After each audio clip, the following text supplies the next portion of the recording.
Hello, I'm Paul Beckwith, and in this video, I'm going to talk all about the good, the bad, and the ugly of using artificial intelligence in relation to addressing climate change. So first of all, I'll talk about, basically a technological utopian viewpoint that AI can do amazing things, advance our technologies, reduce our emissions, and go a long way to helping humanity address climate change. Then I'll talk about the darker side of AI, how AI can be used for propagating, expanding, and deluging, just flooding us with misinformation, whether it be in elections or on important issues where the public should understand the science so that we can get policymakers to address problems. And then I'll talk about sort of, a hybridization of the use of, AI and, people to do better than either could do separately. And I'll talk a little bit about climate fiction because it's there's I edited recently and did a video on a book called Dark Heat by Tom Riley, which uses there's an AI best friend of this young woman, and they go about their lives in a climate dystopian future. So as a team, helping each other, and I'll talk about sort of climate fiction a bit more in that can will it be a field that's around long? Because anytime people go and write climate fiction, the reality seems to catch up to the climate fiction, the dystopian worlds it used in the climate fiction novels, before the books are even published in some cases. So it's a very interesting topic. It's basically all about the good, the bad, and the ugly of AI in terms of climate change. So very interesting topic. So this is an article that came out not too long ago, well, early spring of last year, the AI counterattack to climate change. So basically, this is like the good part of AI. A liminal future. A liminal means a future. Liminal is basically at a threshold. It could go either way. So the two shaping megatrends in our world today are a technology supercycle and a climate supercycle, according to Tom Friedman, a Pulitzer-winning New York Times columnist. So the technology supercycle and climate supercycle, out of these, everything else really flows. So we're entering this liminal future, time of uncertainty when anything can happen, from a civilization disaster to a relative utopia. Well, I don't agree with that. I mean, I'm just talking about this article, but I'll criticize certain parts of it. It's just too utopian. The article itself, I think. I mean, we're reshaping the planet, what it means to be human, and what it means to be a machine. It's hard to predict what lies ahead, and even the best forecasters, investors, and traders get things wrong all the time. These days, I would take out these days. I mean, forecasting has always been, a fool's game. You get a couple forecasts right, and you become known as a forecaster, and people respect what you say, and then you're wrong, many, many more times than you're right. So this article is looking at how it's exploring how we can leverage the power of AI to drive climate entrepreneurs and companies toward an optimistic future where we solve climate change. Again, utopian. We can't really solve climate change. We can do things to reduce it, but the idea of solving it is very utopian in itself and not realistic. For profit and or non-profit, certain mindsets can enable quite huge leaps. So basically, there's a climate funding gap. So what is needed to reach net zero by 2050? $7 to $8 trillion. Here's where we are now. Actual funding, maybe $500 billion, maybe $1 trillion. We need to ramp that up very rapidly to about $7 trillion for a number of years. then ramp it up even higher to over 8 trillion, okay, in order to address climate change. So the author says, consider this scenario. In the coming 18 months, AI displaces millions of knowledge workers. The first ones affected are career developers, those who are in it for money but not passion. Many other professions follow: writers, designers, managers, and lawyers. Millions of smart people will be seeking new opportunities. At the same time, 70% of young people see a pressing need to do something about the climate but don't know what. Many might follow the decarb bros. So what are the decarb bros? First I have heard of it. So let's have a look. The decarb bros. Do you even decarbonize, bro? There's a New York Times article. A decarb bro is someone who's working towards something that we all care about. So, decarbonization. And there's lots of, you can get decarb bro shirts, and, there's lots of different stuff on Reddit. Did you even decarbonize, bro? Decarb bros believe it's all going to be okay. All right, we need to decarbonize. Okay, so anyway, it's a thing. I didn't know. First I've heard of it. Okay, the more talent there is, the more ideas, solutions, and companies spawn, and the bigger the difference made exponentially. Within 2 years, we see previous models becoming obsolete. New businesses are increasingly powered by AI-driven processes, driving ever-increasing efficiency. Something impossible to predict accurately even just months before, just like we didn't see 1,500 plus new AI tools coming just 2 months ago. Okay, so increasing coordination, ever improving carbon MRV. So what's carbon MRV? MRV is basically, it stands for measurement, reporting, and verification. It's a multi-step process to measure the amount of greenhouse gas emissions reduced by specific mitigation activities, like reducing emissions from deforestation and forest degradation over a period of time. Okay, so MRV, measurement, reporting, and verification, right? Actually, things that we measure, we can then try to modify and change. Okay, transparency. So ever improving carbon MRV and transparency are tightening things from greenwashing to real investments. The Paris Accord funding gap quickly shrinks from 7 trillion per year, not just because of more funding, but because of unexpected new efficiency and talent supply. Eventually, the ends meet. The technology supercycle wrestles with the climate supercycle and wins. So this is a very techno-utopian sort of idea that with AI, we can solve our climate problems through better and better technologies. Optimistic? Question mark. Anything is possible in the liminal future, the tipping point, changing one way or the other. Okay, the technology super cycle. So the guy writing the article is a serial founder who's almost always had partners and teams. Impressed by the recent wave of new AI tools and solopreneurship, so one person running a business, he decided to try something personal and public, a deep dive as an experiment to build a new company in 30 days, running solo, with $0 budgets to start and only AI as his partner. The results have been promising. So he's saying that, he's having success doing this. The exponential AI growth model, the gap of last year could soon be achieved, in days. 2.5 times increase per year, deep learning computer growth, 4.2 times increase per year, training compute growth rate. So he talks about some growth rates and quotes this epoch.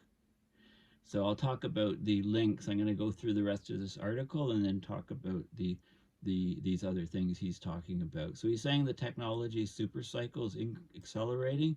The progress with AI is expected to be doubling and quadrupling every year for the rest of the decade. But can it match the accelerating climate super cycle and even solve it? So he says there's a lot of hype with AI. So he's, been going in and investigating it, and his key takeaways are: can things really be done in minutes, as most of the hype would proclaim? No. Can 10 times optimizations be achieved for processes that we do using AI? Yes, but it depends on where. Will this change the world? It already is. There's an AI program for it. There's new tools for the AI hype. New tools arrive every day, hundreds of them.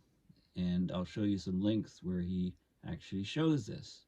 The first one even uses AI to find the right AI. Each of these lists had just over about 100 items weeks ago. Now there's 1,500 plus items and growing. He talks about tips on working with AI. Start with Chat GPT Plus with GPT-4 enabled.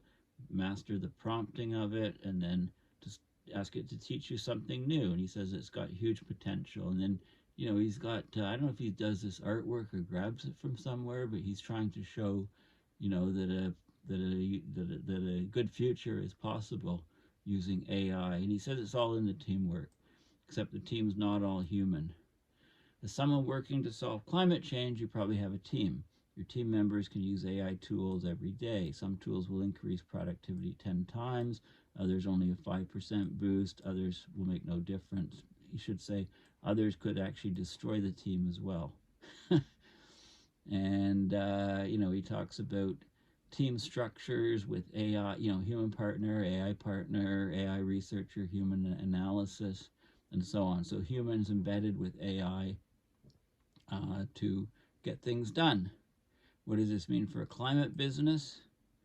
Um, you can use AI for training and education, collaborative AI human projects, develop AI enhanced processes, custom AI tool development, best practices, open communication channels, iterative improvement, play the long game, share your success. So he's saying basically anything's possible in the liminal future. He's got a website on the liminal future. He's talking about, things using technology. He believes you could use technology, AI technology, to work towards a future where climate's solved and biodiversity incurs minimum loss. So very, very utopian. This guy's basically, it's all technology is a solution to all our problems. Okay, so that's the gist of this article. Interesting art. I guess the guy's into science fiction. So it's aluminum voices, aluminum voices. Democratic space presenting the thoughts and opinions of leading sustainability and energy writers. So there's other articles about different, AI for sustainable things. It's an interesting site. It's food for thought. So keep an open mind about this. So this is techno-optimism because of AI. Okay, so and some of the other things he talks about, some of the other links. He has AI trends. This is Epoch, an interesting site. Training compute 4.2 times growth rate per year. Training data, most parameters in a dense model, different algorithm improvements, training costs being reduced, computational performance, right? There's all kinds of data on data trends and largest training data set, 1.87 trillion words, just, like all kinds of information on how quickly AI is advancing and projections on how quickly it will advance in the future. So very, very interesting website on what's going on with AI trends. Here's another site. There's an AI for that. Um, if you're looking for, so these are basically lots of stuff here on all different AIs, what's just been launched. Microsoft Reading for reading improvement, flow state, right? All of these different things. Tech interviewer, interview preparation, right? There's all of these AI tools, if you like, movie vendors, movie recommendations, Paint AI, right? And it goes by month. So this is just launched. This was launched in January, the beginning of January, December, right? It goes back. Deep Vinci, like it's just incredible. Website building, all of these different AI tools just exploding.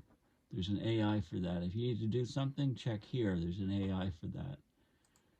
Future tools, it collects and organizes all the best AI tools so you too can become a superhuman. Okay, and there's different categories, video editing, there's all kinds of stuff. So you can select things, look through filters, and find AIs that are supposed to be able to do stuff. So you get really good at this, I guess you can just about do anything, maybe you can solve climate change, is what he thinks. Okay, here's another site. Super Tools, discover the best AI tools with Super Tools. Popular video maker, create stunning videos. Maybe I'll have to try some of these things. I'll create stunning videos. Social media, speech generation, writing tools, AI writer, right? There's all kinds of different things to get smarter on AI, using AI. Plagiarism detectors, right? You name it, it's here. And there's another site on your guide to generative AI, ChatGPT for everybody, how to use it, start learning it, etc., etc., etc.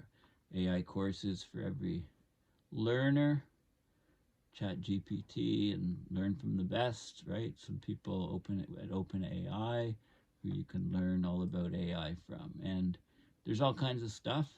Okay, so this is this is all based, so this is the AI as a tool to counterattack climate change. Okay, so that's the utopian view. Not just utopian, there's a lot of stuff there, and it's advancing all the time, so maybe I shouldn't be calling it utopian. And then we can look at the other side, the dark side of AI. So this is the Stockholm Resilience Center, and they have this article, Climate Misinformation in a Climate of Misinformation. So we're in the midst of a transformation of the digital news ecosystem, the expansion of online social networks, the influence of recommender systems in social media, increased automation, and new generative artificial intelligence tools are rapidly changing the speed and the way misinformation about climate change and sustainability issues move around the world. Not only do they threaten democracy and elections. We all know about the U.S. election with Facebook, etc., the influence. Policymakers, researchers, and the public need to combine forces to address the dangerous combination of opaque social media algorithms, polarizing social bots, and new generation of AI-generated content. Okay, so they had this symposium. They had the Nobel Prize Summit 2023, Truth, Trust, and Hope. Okay, and they talk about the OpenAI. They released the ChatGPT to the public in November 2022. When that was done, the playing ground for false news and misinformation online changed completely. Suddenly, anyone could, with relatively little effort, produce seemingly human-written text and highly realistic images regardless of their truthfulness. Misinformation and disinformation campaigns are not new, of course. Topics like climate change have been in the line of fire more than once, but over time, the digital aspects of these phenomena have become increasingly important for those interested in understanding and tackling the harmful effects of misinformation and disinformation.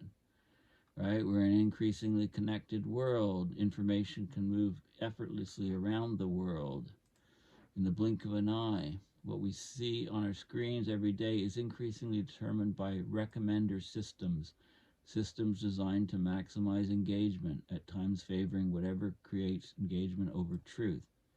Social bots, generative AI, it's all adding in these algorithms that just can spread misinformation and disinformation. So there's a whole report on this from the Stockholm Resilience Center, and that's right here basically. So this is the report. It's all open source. AI could create a perfect storm of climate misinformation.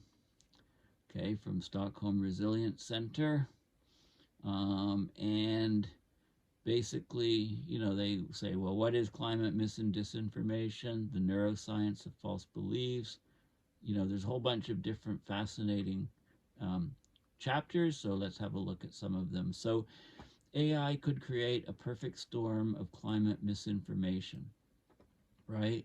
Um, and yeah, it's basically we're in the midst of a transformation of the digital news ecosystem, right? The expansion of online social networks, the influence of recommender systems, increased automation, new generative AI tools are rapidly changing the speed and the way misinformation about climate change moves around the world. Okay, so they talk about I mean, they really felt a strong need for having this Nobel Prize summit on truth, trust, and hope. And basically, they talk about the definitions. I mean, how many people know this? The most known, GPT stands for Generative Pre-trained Transformer. So GPT-3, 4, they underpin the OpenAI GPT chat, but it's only one of many existing generative AI models. There's recommender systems in Facebook and other social media sites. There's social bots or automated social media accounts. There's even some that have huge followings of people.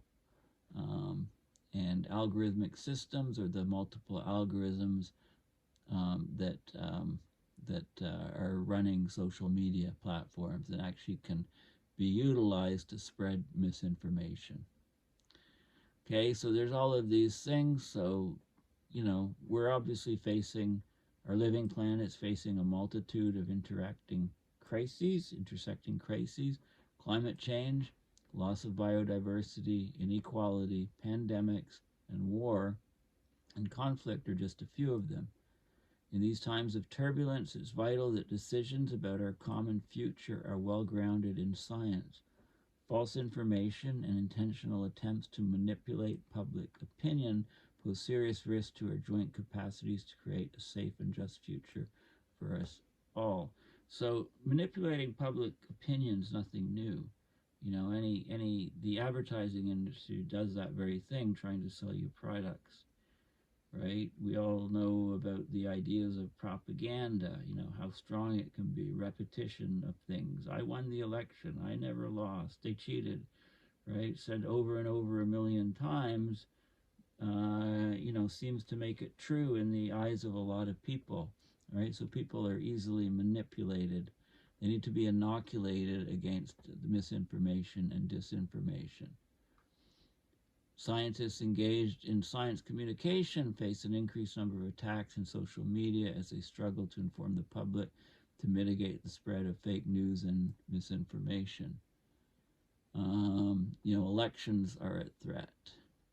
People's beliefs on, misinformation and conspiracy theories about wind energy farms are already affecting the expansion of renewable energy negatively, and thus the prospects for achieving a transition to zero carbon energy sources. People in Western Canada have weaponized weather. Cold winter, and they're saying we need our fossil fuels to heat our houses, right? We can't do without them, right? They're weaponizing it. It's a lot of BS. Right? And there's a lot of money for this climate denialism, and we know where it's coming from. So, AI is going to make things much more difficult. There's, as well as the disinformation campaigns, there's much more fluid and complex self-organized patterns of information sharing and engagements on digital platforms.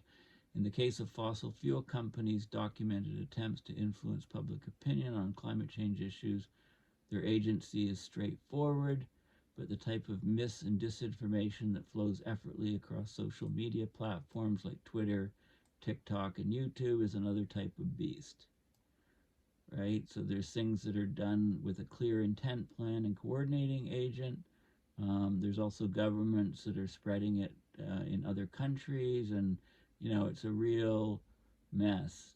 Digital media plays a key role in this regard. 500 million tweets, 294 billion emails, 4 petabytes of content on Facebook, 65 billion messages on WhatsApp, and 5 billion searches on Google are conducted every single day. There you go. This will be an interesting paper to read.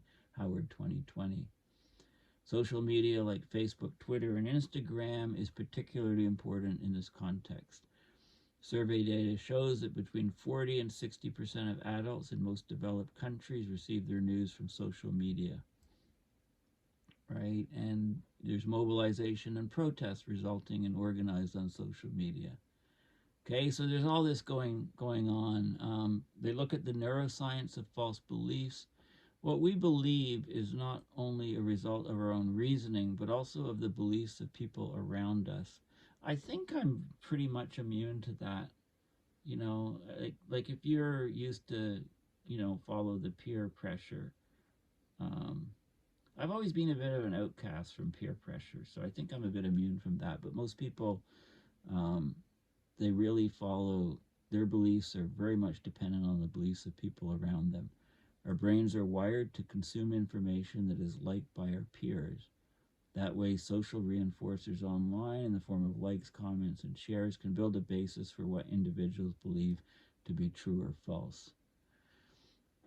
The orbitofrontal cortex, a brain region located just behind the eyes, is crucial for computing the value of different goals. There's a lot of information that's unexpected and emotionally, especially negatively loaded, tends to grasp our attention. If it bleeds, it leads in newspapers, which depends on visual cortices and attentional networks in parietal and frontal brain regions. Right? So goals of the individual can be important. Right? There's a lot of interesting brain stuff going on, as to why, misinformation spreads so fast. Okay, our brains are wired to consume information that is liked by our peers. So there's a lot of peer pressure going on in online social media networks. Algorithms diffuse and amplify misinformation. They did an interesting study in 2010. A team of political scientists, in collaboration with researchers at Facebook, conducted a gigantic experiment on the platform. It included all users of at least 18 years of age in the U.S. who assessed the Facebook website on 2nd of November 2010, the day of the U.S. congressional elections.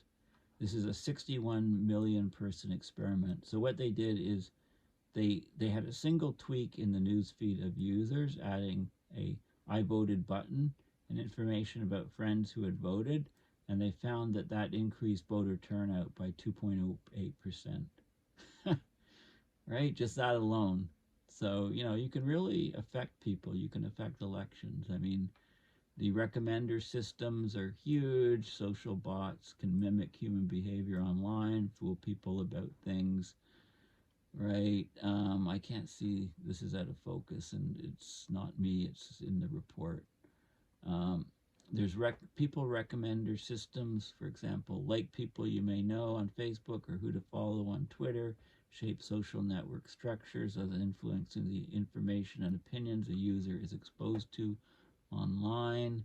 The way networks can spread, you have a network here, you have an algorithm sending information to another network. You can get amplification to multiple networks and automated amplification. And you can just get stuff spreading virally. There's a lot of emotions and group dynamics about misinformation. Nuanced views and clean facts don't generate clicks. Social networks are designed to speak to our emotions. The more extreme the emotions, the better the content. But that does not mean that good arguments, education, and science communication are futile. So emotions attract our attention. Stories attract our attention. So news agencies, politicians, and creators of fake news know this and use it to create content that attracts attention and is likely to be shared on digital and social media. You can actually see clearly what is going on, in terms of Russia, Ukraine, and also in terms of Israel and the Palestinians. And, it's the evil side of humanity, really.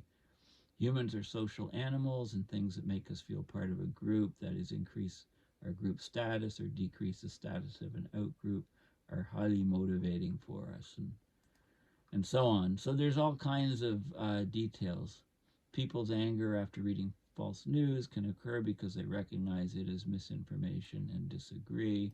So, when health and climate misinformation overlap, right?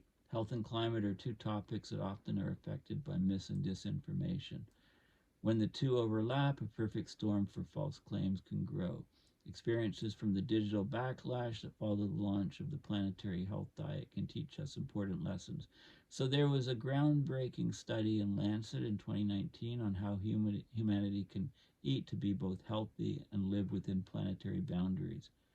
One of the key takeaways was that eating less meat and dairy can improve human health and drastically reduce the ecological footprint of food production at the same time. Right? So the wide reception of the study was positive. It was covered by news outlets around the world, but on social media, a hashtag yes to meat was created, and it basically wiped out everything else. And it was by ill-informed people who just wanted to, whether it was meat lobbies or whatever, probably started it. And there was the carnivore, eat meat sort of stuff, food. The vegan group was small, health food was here, and it was just basically a battle. Red shows replies by users in the Yes to Meat community. Blue is the Pro-Eat Lancet community. Yellow is an ambiguous community. Green is a vegan community. So there you go. It's a battle. The Yes to Meat backlash is one example of how mis and disinformation transgresses from one topic to another. So it was like just a big, basically, shitstorm. Which undid all of the good work of the paper and the research and what the mainstream media was reporting. Now, AI, generative AI, is a game changer for misinformation because new generative AI tools make it very easy for anybody to produce sophisticated text, images, and videos that are basically indistinguishable from human-generated content. These technological advances, in combination with the amplification properties of digital platforms, pose tremendous risks of accelerated, automated climate mis and disinformation. Okay, so this is what people are up against. Here's a couple images generated by, this is from generative AI images. There's more and more images, and this is some history of generative language models released between 2018 and 2023. We can see GPT-4 here, and but there's been different things, public models, different things produced by different people. This is Greta. Well, not really. These are fake images that are computer generated. These are AI generated images of Greta Thunberg here. Okay. So, you can't tell, you can't separate them from reality. Generating personalized content for chatbots that engage with users in real time becomes practically possible at scale with limited human manpower to sway elections, persuade people, put out propaganda, etc., etc. To what extent generative AI will allow persuasion at scale is too early to assess, but the landscape's changing rapidly. In April 2023, the organization NewsGuard identified 49 websites that appear to be created using generative AI and designed to look like typical news websites in 7 languages. And this just creating, they can create fake information, make up stuff, make up the videos, make up the images. How can people tell that they're not real? So, this is really the dark side, right? It's the side that can really change things for the worse. Okay, so I've shown you a contrast between the dark side and the techno-utopian side. Let's look at a way AI is used in combination with people to do things. So, for example, I recently reviewed and edited this book called Dark Heat. It's climate fiction. It's written by Tom Riley. an excellent book. And this, I wrote here on the back of what this is what one of my comments on the back of the book. This is an awesome tale of survival as a young girl and her AI friend negotiate the near-term world of climate mayhem. Okay, so it's an excellent book. I highly recommend it.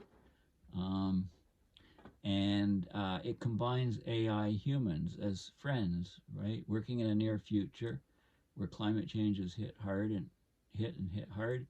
Sarah is a young woman, and Janet N is an AI, and they work together and go through a climate dystopian world to try to do good things. So it's an excellent book for young people. It combines AI and humans, both within the plot, but also the author had the AI character do a blog, and that blog was mostly written on a lot of different climate topics of importance, whether it be wet bulb temperatures, heat waves, global food supply, et cetera. And a lot of it was generated by prompting an AI with all of these key terms and having the AI actually generate the text, and then that was heavily edited. So it's an interesting, combination. Both it's within the book, but it's also in the way it was being written. And speaking of climate fiction, one of the issues is that climate fiction is no longer dystopian. It's just reality, right? So this is a big issue because we're seeing more and more climate fiction come out in a way to reach people through, the arts, also paintings and pictures and, poems. There's lots more going on climate to raise awareness. But one of the issues is that climate change is accelerating so much, the dystopian fictions are becoming real right before the author's eyes, sometimes before the book is even finished. So, like, is this real or climate fiction? Well, if you didn't know it happened, you'd think that this was dystopian climate fiction. So, like this summer, the U.S. roasted like never before.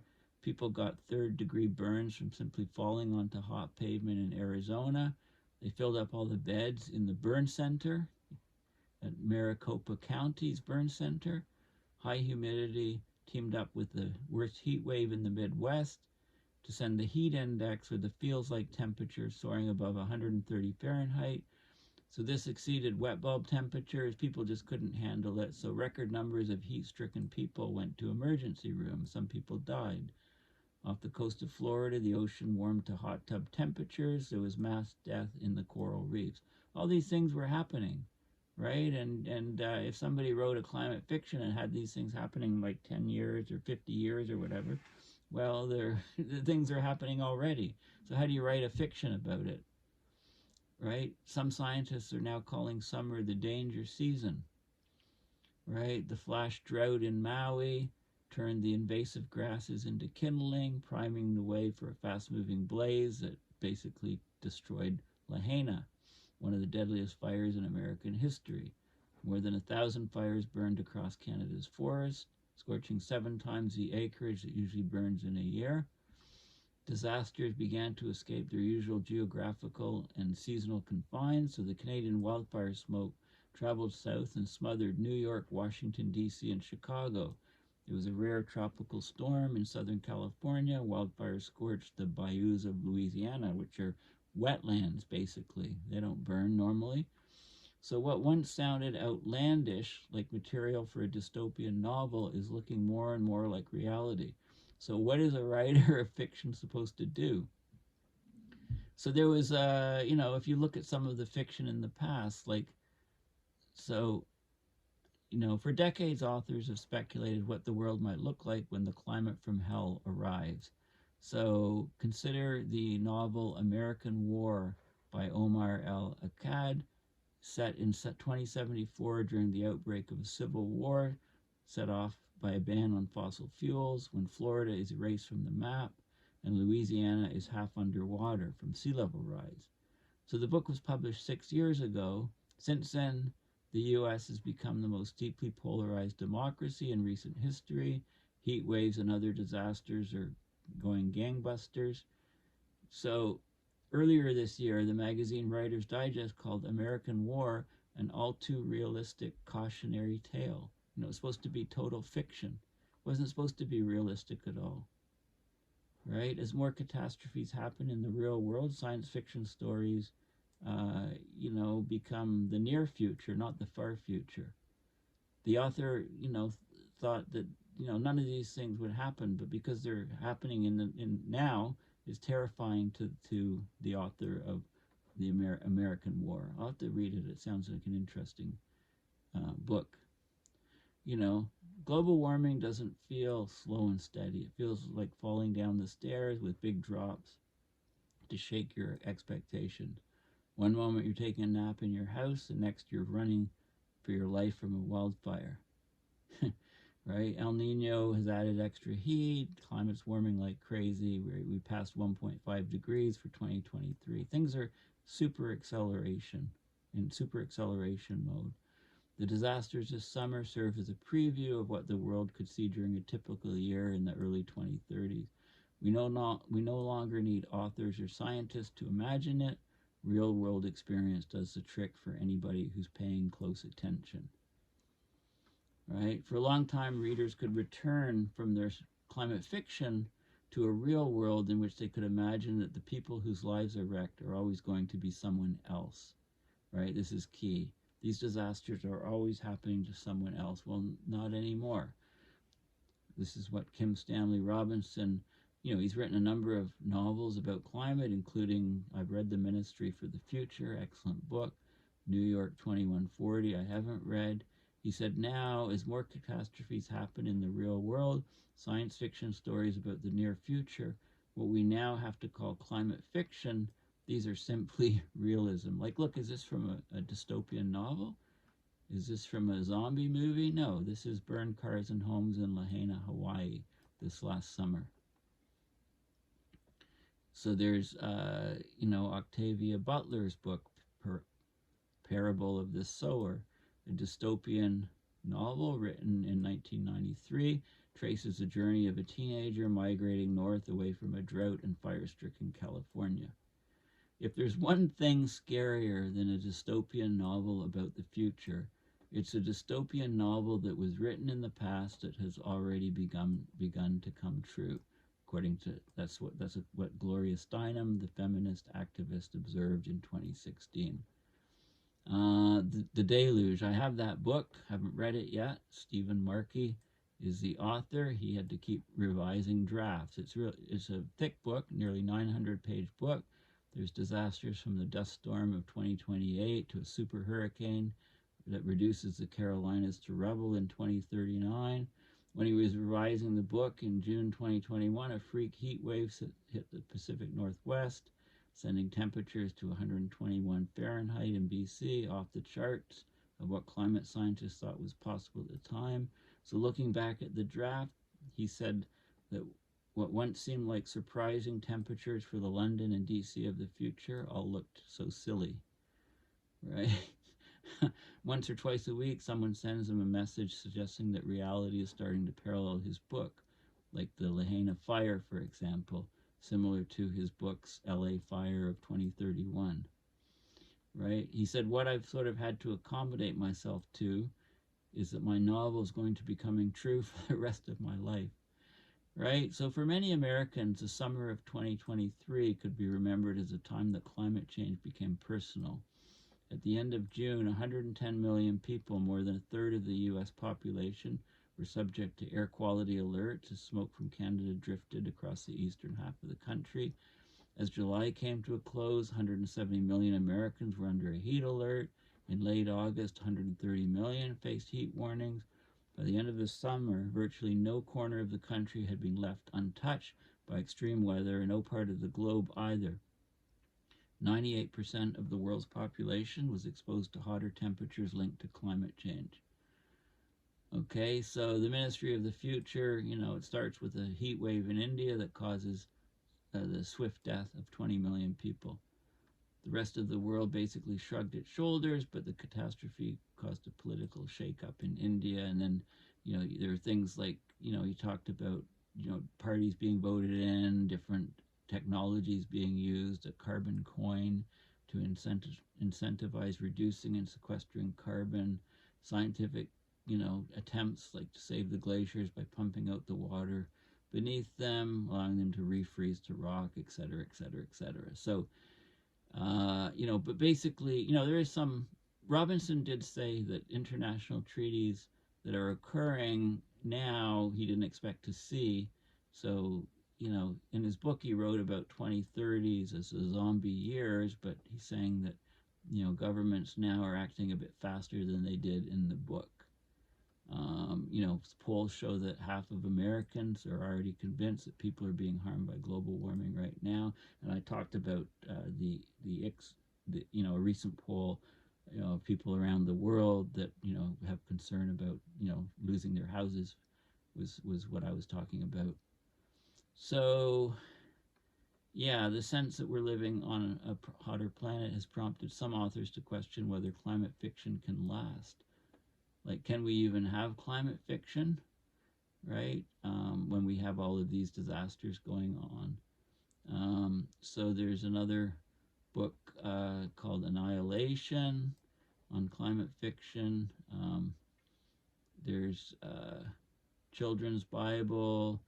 There's lots of different things going on, but Cli-fi might not survive much longer simply because climate change will be the backdrop of everything that's written, fiction or not. If you're going to say something about what it means to be human, you cannot ignore the overarching bucket in which all of humanity sits, which is this planet. And from there, you can't ignore what we've done to this planet. It's baffling to me how anyone can write anything and not consider the greater context in which that thing is happening. Right? So every single piece of literature could become, could incorporate climate. So, how do you end up writing climate fiction? So, it's an interesting article. Okay, so basically I've gone full circle here.